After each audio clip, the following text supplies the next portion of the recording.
அஸ்ஸலாமு அலைக்கும் வரஹ்மத்துல்லாஹி வபரகாத்துஹு.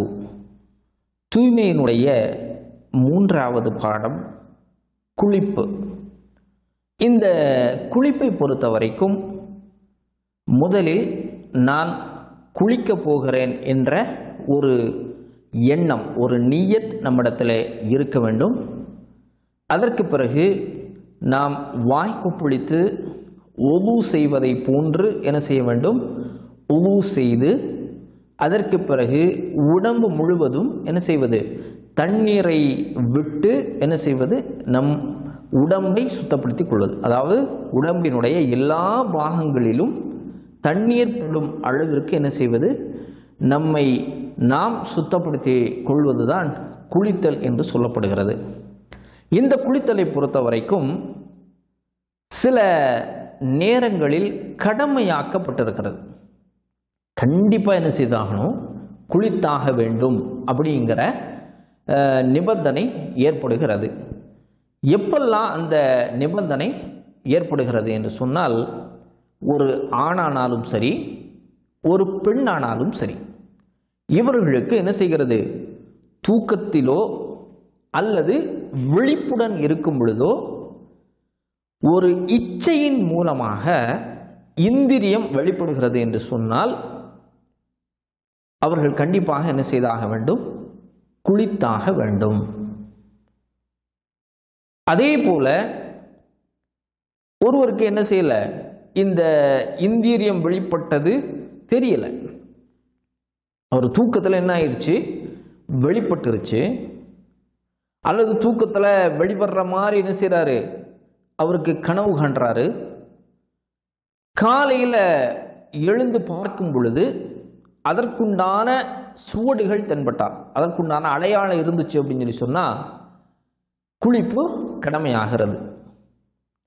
அதே போல ஒருவருக்கு என்ன செய்யறது, இந்திரியம் வெளிப்படுற மாதிரி ஒரு உணர்வு ஏற்படுகிறது என்று சொன்னால் காலையில் வரும்பொழுது என்ன செய்கிறது, அவருக்கு அதற்குண்டான அடையாளம் என்ன செய்யல, தென்படலை.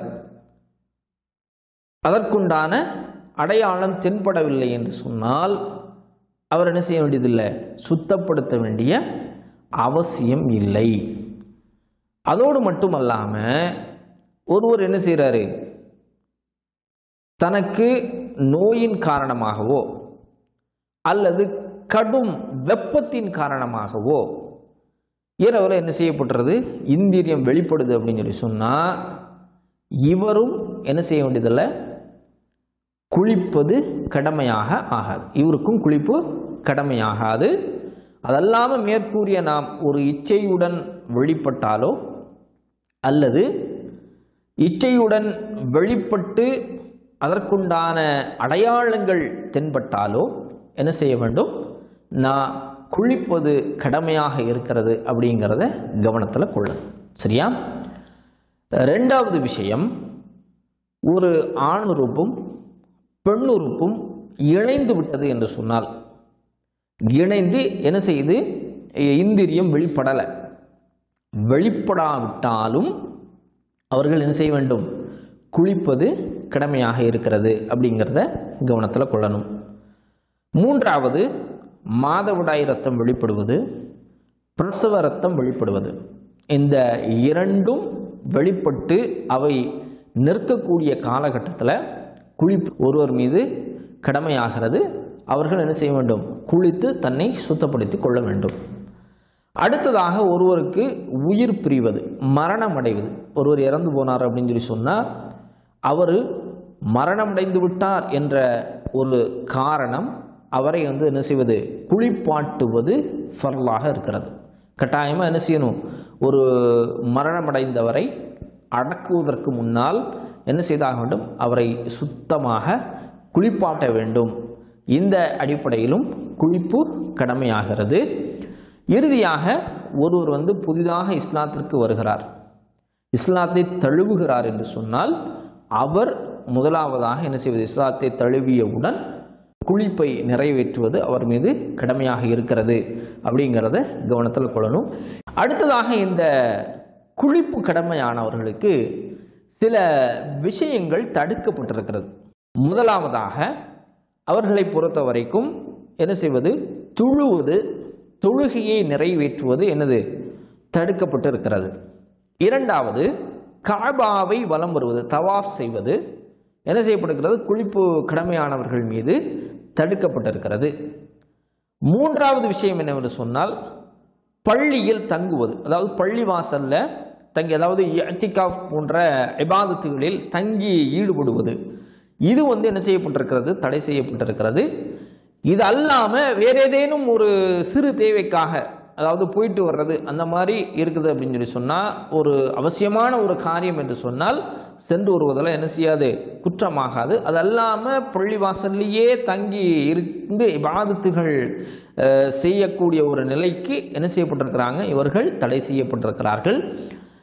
இறுதியாக குர்ஆனை தொடுவது, குர்ஆன் வசனங்களை ஓதுவது, குர்ஆனை மனனமிடுவது, இது போன்ற விஷயங்கள் எல்லாம் இந்த துடக்கு உடையவர்களுக்கு, அதாவது குளிப்பு கடமையானவர்களுக்கு தடை செய்யப்பட்டிருக்கிறது என்ற ஒரு கருத்தும் இருக்கிறது.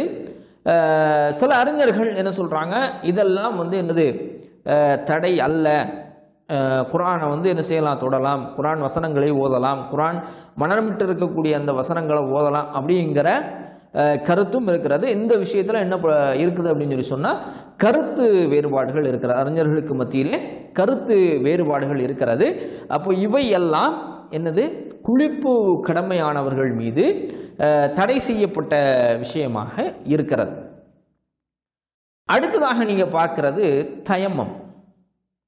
தயம்மத்தை பொறுத்த வரைக்கும் இது ரெண்டு விஷயத்திற்கு மாற்றாக இந்த தயம்மத்தை என்ன செய்யலாம், செயல்படுத்தலாம்.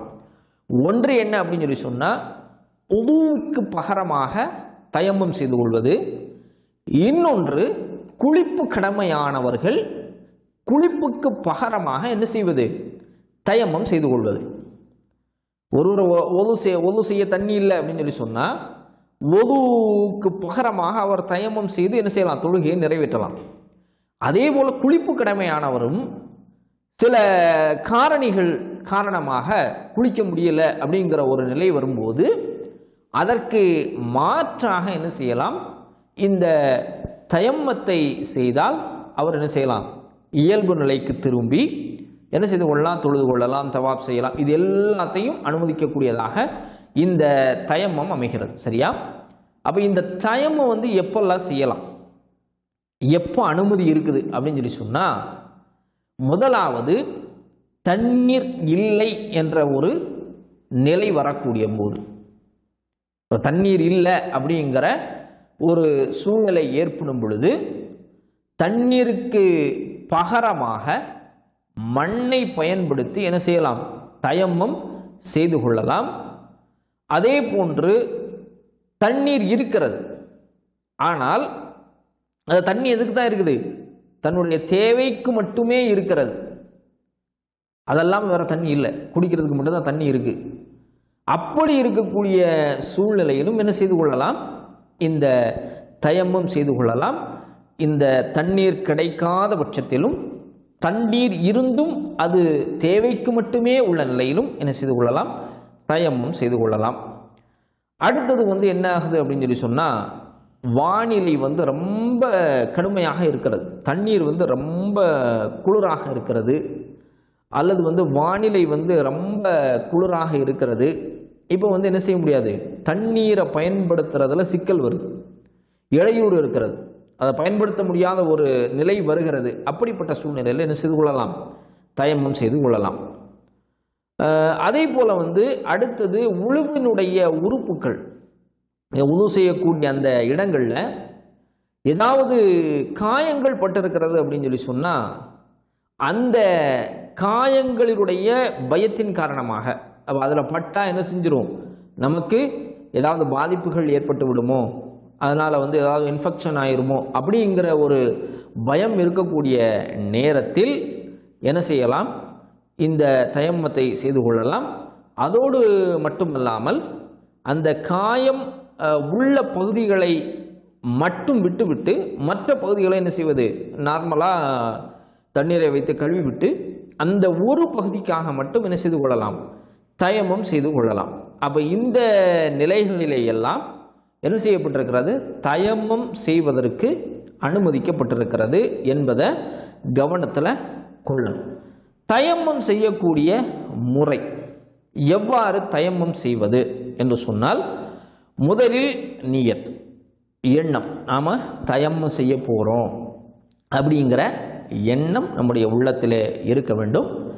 அடுத்தது நம்முடைய 2 கைகள், அதாவது உள்ளங்கை, இந்த உள்ளங்கையை வேகமாக என்ன செய்வது, பூமியில் அடிப்பது. அதாவது மண் இருக்கக்கூடிய அந்த பகுதியில் என்ன செய்வது, வேகமாக அடித்து அந்த கையை எடுத்து என்ன செய்ய வேண்டும், நம்முடைய முகத்தை என்ன செய்து கொள்ள வேண்டும், தடவிக்கொள்ள வேண்டும்.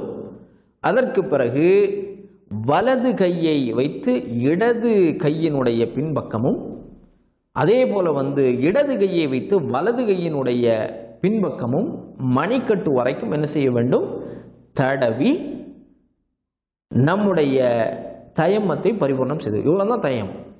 என்ன செய்கிறது, வேகமாக மண்ணில் அடிக்கிறது, எடுத்து முகத்தை தடவுறது, கைகளை அந்த மண்ணை கொண்டு தடவுவது. இந்த நிலையில் என்ன செய்து கொள்ளலாம், தயமம் செய்து கொள்ளலாம்.